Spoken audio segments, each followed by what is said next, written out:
สบายดีท่านผู้ชมมื้อนี้ก็มายืนอยู่นี่ครัวหรือว่าวัดไกลครัวอยู่เมืองพาราณไซแข่งซอนเค้กเลยถ่ายให้เบิ่งนี่บรรยากาศอยู่ตะพังตะพังเซเนาะเชนี่ก็ใหญ่ๆนี่ท่านผู้ชมนี่ถ่ายให้ท่านผู้ชมเบิ่งนำกันเด้อนี่เด้อน้ำก็แห้งแล้วท่านผู้ชมเว้ยแต่อยู่เทิงนั้นยังมีพายอยู่ได้สงกรานต์เขาก็มาลินอยู่นี่แหละบรรยากาศนี่ก็โอ้ย ฮอนอบอ้าวในหนึ่งมื้อนี้นะท่านผู้ชมนี่ถ่ายให้ท่านผู้ชมได้เบิ่งนำกันบรรยากาศอ้อมๆว่าเป็นอะไรกันครับชมนำกันเด้อท่านผู้ชมเด้อบรรยากาศก็สิประมาณนี้แหละท่านผู้ชมนี่ผู้ใดยังบ่เคยมาก็มาเด้อมาเที่ยวมาชมได้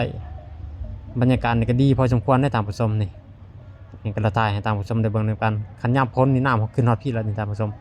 น้ำหลายคันยามพ้นน่ะอันนี้หันยามแรงแล้วก็สิประมาณนี้ท่านผู้ชมอันนี้ก็เดินวัดนี่ท่านผู้ชม ถ่ายทางผู้ชมได้เบิ่งนำกันเดินวัดเดินว่าวัดว่าอารามกับปูแล้วนี่ปูคอนกรีตอะไรนี่